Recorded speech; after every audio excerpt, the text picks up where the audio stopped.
Charlie Pouf, Puce Pouf, j'ai jamais su dire son nom, donc n'en voulez pas, c'est comme ça. Tralala. Vous êtes en direct sur Live Music Radio jusqu'à 22h. Alors c'est con, on voit pas très bien Patrick qui est là, derrière moi, je le cache par ma carrure imposante, je sais, je suis désolé. C'est ça. Désolé, j'ai repris la muscu, ça se voit. Ce soir, on discute, on est là pour parler du groupe Ace, ça fait très plaisir.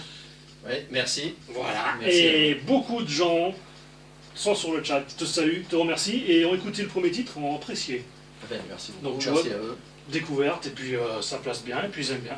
Et là, voilà, j'ai envie de dire, Patrick vient de nous donner une petite info sympa, c'est que depuis la reformation du groupe, c'est sa première radio. C'est notre première radio, oui, tout à fait. C'est un honneur et un privilège. Mais avec grand plaisir. Donc du coup, tu pourras revenir quand tu veux. Eh ben, avec grand plaisir. Ah, tu connais l'adresse. Ah, moi je peux revenir, attention. Voilà, si tu as d'autres choses à proposer, ma foi. C'est ça. Nous, on est là pour comment dirais-je, te diffuser, et puis te diffuser sans souci. J'ai fait une bêtise, c'est pas grave, on va relancer le truc. Non, c'est bon, c'est parti. Et donc, on continue à discuter sur ce groupe quand même, on va prendre le temps. Moi, ce que j'aimerais savoir, c'est qui compose quoi? C'est plutôt un travail collectif, mais bon, c'est un groupe, on a toujours fait des compos, donc nous sommes deux guitaristes qui composons principalement la musique, et notre chanteur compose les mélodies et les paroles. D'accord. Jamais eu de cric-crac Non, jamais eu de cric-crac, non, c'est... Non, bah... C'est une famille en fait. Ouais, c'est un peu ça, ouais, c'est une secte. Oh, carrément. Oh, le gourou, le gars. D'accord. Non, ça se passe bien, les compositions, on a toujours été... ça a toujours été une de nos forces, entre guillemets, on a toujours été assez prolifique, on a toujours aimé composer. D'accord. Donc 30 ans après, vous revenez, vous recréez, Oui. mais votre esprit a quand même évolué en 30 ans. Oui, je l'espère. on est quand même resté des grands enfants. La preuve, c'est qu'on est là. Oui. Mais oui, je pense qu'on a évolué musicalement. Voilà, c'est ce que je voulais savoir. Court, bien sûr. Ouais. Votre musique a sûrement changé du timbre. Oui. Mais elle avait déjà évolué à la sortie du premier album parce que bon, c'était un peu météorique. Hein. On a été signé, on avait une quinzaine de titres, et dès que l'album est sorti, on avait déjà composé des nouveaux titres. En fait, le deuxième album était déjà dans nos têtes, il était déjà dans la boîte. Et après, les événements ont fait que ça n'a pas pu se faire. Donc là, ça va se faire. Oui. Venu chercher feuille. J'avais préparé plein de questions, et du coup, en fait, j'essaie de rebondir. Donc là, en fait, voilà, on parlait de qui compose quoi. Donc, voilà, une des questions, voilà, je reprends mes feuilles.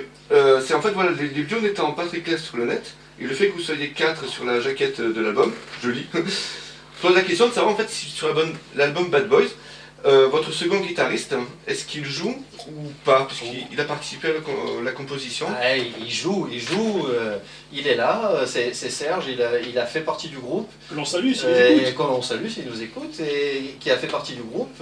Et qui a quitté le groupe quelques semaines, quelques mois, vraiment très peu de temps avant la sortie de l'album. Et la maison de disques nous avait demandé si on restait à 4, d'apparaître à 4. Donc malheureusement, il n'apparaît pas visuellement sur la photo, mais il apparaît sur la réédition en CD. Et il fait partie des compositions, bien entendu, du groupe. D'accord. C'est tout. Après, voilà, par rapport aux 25 années qui sont passées, il y a un fait que bon, j'ai pu vous voir 2 fois en live. Et je trouve que votre chanteur, Gilles, n'a rien perdu de sa voix.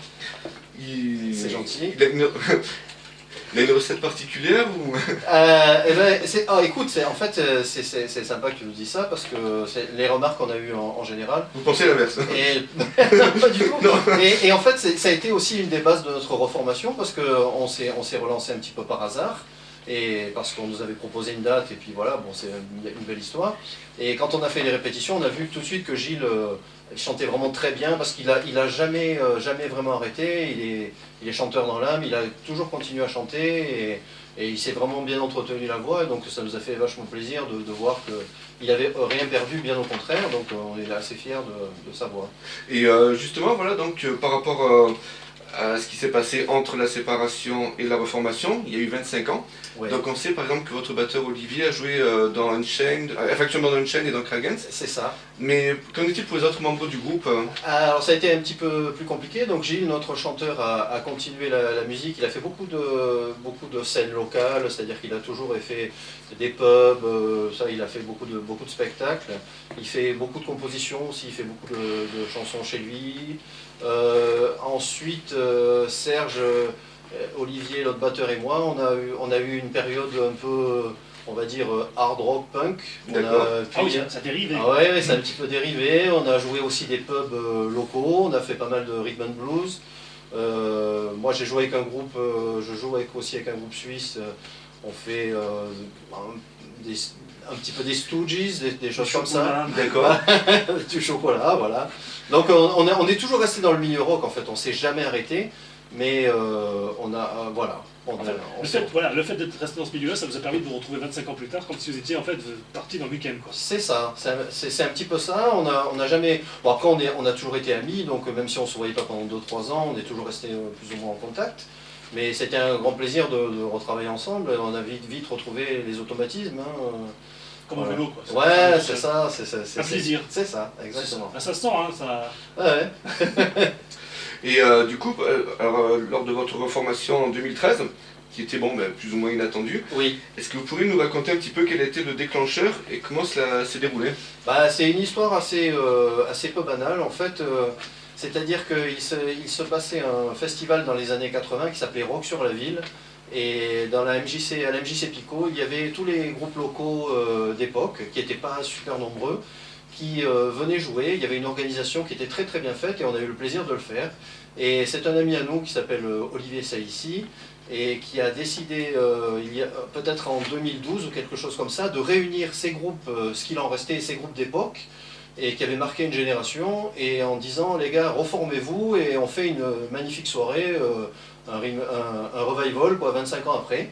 Il a eu beaucoup de mal, ça a été une organisation vraiment courageuse, parce que ces groupes-là, comme le nôtre, ne se voyaient plus depuis 25 ans, puis bon, la vie a évolué, il y a des gens qui sont malheureusement aussi partis, et on a réussi à faire ça, et c'était une histoire forcément extraordinaire. Les autres groupes ont répondu présent. Les autres groupes ont répondu présent, on a été 6 ou 7, il y a eu le groupe Ranker qui était localement très important, oui, dans les années 80. Bon, malheureusement, le rock, le chanteur n'est plus de ce monde, et donc il y a son ami qu'il avait vraiment bien remplacé, mais les musiciens étaient là. On a eu vraiment beaucoup de groupes d'époque, et ça a vraiment été une soirée magnifique. On a fait le plein à la MJC Pico, c'était vraiment une très belle soirée. Et du coup, voilà, voilà notre formation qui est restée sur cette bonne humeur. On a dit, on va continuer. Si on peut faire des belles soirées, on continue. Donc voilà, on est là. Et du coup, sur ce festival, donc il y a 3 titres qui sont disponibles sur votre réédition. Tout à fait, on a eu sur la réédition double CD. Sur le double CD, il y a 3 titres de ce concert qui ont été captés, qui ont été pressés, puisqu'on a eu le plaisir d'être réédité par une maison de disques portugaise qui s'appelle Lost Realm Records, qui a produit la réédition du CD de Ace en double CD, donc avec quelques inédits, dont ces 3 titres-là. Ouais, voilà, démo, live, livré 24 pages, vous avez voulu faire les choses bien. Ah, on a fait les choses bien, on était vraiment super contents, on a eu pas mal de contacts, on a eu 2 ou 3 maisons, des petits labels indépendants qui voulaient s'occuper de la réédition. On n'y croyait pas parce que, en fait, nous, comme on est très jeunes, on a connu le vinyle, mais on s'était séparés à l'époque du CD, donc on n'avait pas eu le Musidisc, n'avait pas sorti notre album en CD à l'époque. Donc on était resté sur une petite frustration et on a réparé ça des années après, et de belle manière, puisque c'est vrai que j'en profite pour dire aux auditeurs que ce CD est en vente pour la modique somme de 15 €. Et vous avez un double CD avec des inédits, un booklet 28 pages, les textes, enfin c'est plutôt bien fait. Et le but du jeu, c'est de retrouver les chanteurs avec la tête de maintenant sur les pochettes. Voilà, et on pourrait mettre les décalcomanies, puis vous essayez d'identifier, c'est un jeu un peu assez amusant. Ouais. Oui. Oui, Non, c'est comme tu veux, moi. Ah, si on peut continuer, on continue. D'accord. On est prêt. Ou on reprend après, comme tu veux. On fait un petit break, tu veux. Allez, c'est parti. On le pauvre Patrick, on va laisser un peu souffler quand même. Allez, à mon âge, il faut quand même que je boive un petit verre. Oui, entre oui. les... On va l'abreuver, on va le refroidir un peu. Abreuvons-nous. On se retrouve d'ici quelques secondes donc, avec le titre du groupe Ace qui est de Cannes, je tiens à le préciser. Tout à fait, de Cannes. Voilà, donc pas très loin d'ici. Côte d'Azur, Soleil Palmé, Cocotier. Movie Festival. Donc Ace qui va donc avec ce titre Bad Boys, qui est donc tiré de l'album. Non, tu l'as mis tout à l'heure, Bad Boys. Cette fois-ci, c'est Sweet Romance, je crois. Ah, c'est pas celui-là? Ah si, c'est Sweet Romance. Excusez-moi. Oui, c'est l'album Bad Boys et c'est Sweet Romance. Voilà, toutes mes excuses. Je me suis trompé de numéro. Ben voilà. On va écouter ça. Et ensuite, on va retrouver Grace avec Rag & Bone Man sur Live Music Radio. Excellente soirée à vous tous, toujours en direct jusqu'à 22h. Les Bad Boys. Jamie Bad Boy. Oh Oh Ça, j'ai pu en gazer quelques-unes. Il est arrivé, le gars, il est arrivé. Ah. Voilà.